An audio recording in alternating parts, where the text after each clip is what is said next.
শুভেন্দু অধিকারীর বর্তমান বিজেপি সরকার 1950 সালের অ্যানিম্যাল স্লটার কন্ট্রোল অ্যাক্ট কঠোরভাবে কার্যকর করে। মুসলিমরা গরু ক্রয় বন্ধ করে দিয়েছে। এখন দেখা যাচ্ছে এই আইনের প্রভাবে গ্রামীণ অর্থনীতিতে হিন্দু কৃষক এবং হিন্দু গরু ব্যবসায়ীরা বিশাল আর্থিক লোকসানের সম্মুখীন হচ্ছেন। অন্যের জন্য গর্ত খুঁড়লে আসলে সেই গর্তে নিজেকেই পড়তে হয়। এবারে আশা করি বুঝছেন কেন এই আইনটা আমার কাছে হাস্যকর মনে হয়। বিসমিল্লাহির রহমানির রহিম। আজকে কোনো ক্লাস নেব না, আজকে পর্যালোচনা করব পশ্চিমবঙ্গের সরকার কুরবানির পশু জবাই করতে কেন বাধা দেয়। এই ডকুমেন্টারিটাকে আমরা 3টা অ্যাক্টে ভাগ করে আলোচনা করব। ফার্স্ট অ্যাক্টে আমরা দেখব পশু জবাই নিয়ে বর্তমান সরকারের কি আইন এবং এই আইন নিয়ে বিরোধী দলীয় সরকারের কি মনোভাব, আর আমরা নিজেরাও পর্যালোচনা করে দেখব যে এই আইন কি আদৌ কোনো প্রকার সেন্স মেক করে। সেকেন্ড অ্যাক্টে আমরা দেখব শুভেন্দু অধিকারীর মনোভাবটা আসলে কি, কেন তিনি এই ধরনের আইন করলেন। অ্যান্ড থার্ড অ্যাক্টে আমরা দেখব এই আইনের প্রভাবটা কি, কাদের আসলেই ক্ষতি হলো। পশ্চিমবঙ্গে গরু জবাই পুরোপুরি নিষেধ করা হয়নি, তবে শুভেন্দু অধিকারীর বর্তমান বিজেপি সরকার 1950 সালের অ্যানিম্যাল স্লটার কন্ট্রোল অ্যাক্ট কঠোরভাবে কার্যকর করে। এই আইনের বিষয়বস্তু হচ্ছে 14 বছরের কম উৎপাদনশীল এবং সুস্থ গবাদি পশু জবাই করা যাবে না, যেমন গরু। কিন্তু রোগাক্রান্ত বুড়ো অকেজো গরু জবাইয়ের আওতায় পড়তে পারে, তবে তার জন্য আবার যথাযথ প্রমাণ অর্থাৎ জন্ম সনদ এবং সরকারি ফিটনেস সার্টিফিকেটের প্রয়োজন হবে। আচ্ছা, উক্ত আইনের এই বিষয়টা না আমার কাছে কিছুটা হাস্যকর মনে হয়, কেননা যেই পশু বিশেষ করে ষাঁড় মানুষের খাদ্যের চাহিদা পূরণের জন্য উৎপাদন, লালন পালন এবং বাজারজাত করা হয়, সেই গরুর জন্য জন্ম সনদের কি প্রয়োজন?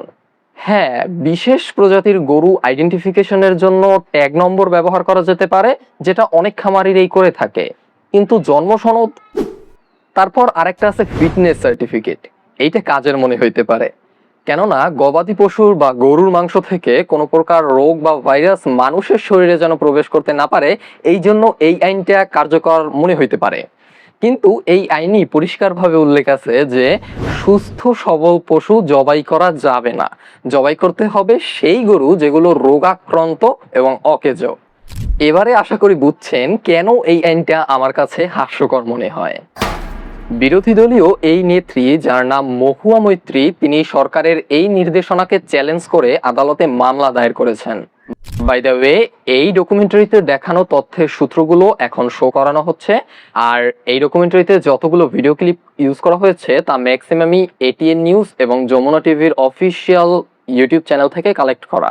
আচ্ছা, তো এবারে আমরা পশ্চিমবঙ্গের বর্তমান সরকার অর্থাৎ শুভেন্দু অধিকারীর মনোভাবটা বোঝার চেষ্টা করব। প্রথমত, তার বক্তব্যের দ্বারা এটা নিশ্চিত যে বাংলাদেশের প্রতি তার মনোভাব নেতিবাচক।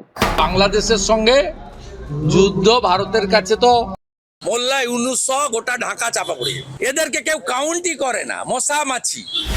তারপর শুভেন্দু অধিকারী মনে করেন পশ্চিমবঙ্গের নির্বাচনে তিনি কেবলমাত্র হিন্দুদের ভোটেই জিতেছেন এবং তার জয়কে তিনি কেবলমাত্র হিন্দুদের জয় বলেই আখ্যা দিয়েছেন।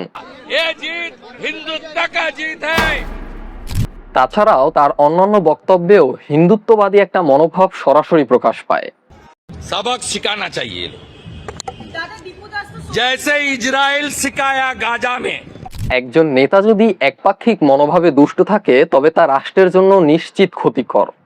কিন্তু এখানেই তো টুইস্ট, এই শুভেন্দু অধিকারীর গরুর মাংস খাওয়ার ভিডিও একসময় ভাইরাল হয়। এই শুভেন্দু আমার সামনে কুরবানির দিনে 1 বাটি না 2 বাটি না 3 বাটি গরুর গোশত। গো মাতার ভক্তদের কমিট করছি 26-এ বিজেপিকে আনুন। আর ঠিক এমন সময় সামাজিক মাধ্যমে ভাইরাল হয়েছে শুভেন্দুর পুরনো কিছু ভিডিও। সেই ভিডিওগুলোতে তাকে মুসলমানদের বিভিন্ন অনুষ্ঠানে বসে গরুর মাংস খেতে দেখা গেছে বলে দাবি করা হচ্ছে। যাই হোক, এই নিয়ে আর কিছুই বলবো না, কারণ যা বোঝার তা আমরা বুঝছি। আচ্ছা, এই যে যত নীতি নির্ধারণ, আইন কানুন, এর প্রভাবটা আসলে কাদের উপর পড়লো? যেহেতু সামনেই কুরবানির ঈদ, তাই মনে হতে পারে পশ্চিমবঙ্গের মুসলিমদের উপর এই আইনের সরাসরি প্রভাব পড়তে পারে, কিন্তু ঘটেছে তার উল্টো।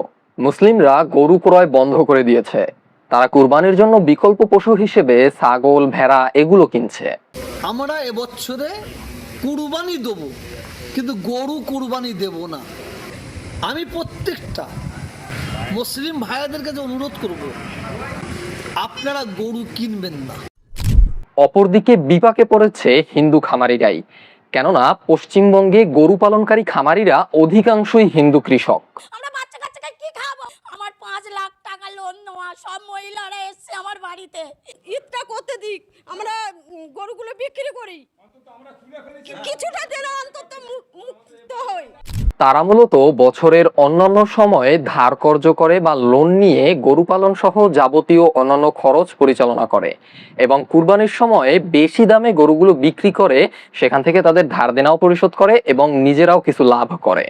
এখন এই আইনে বলা হয়েছে গরু জবাই করা যাবে রোগাক্রান্ত এবং অকেজো গরু, যা দিয়ে আবার কুরবানি হয় না।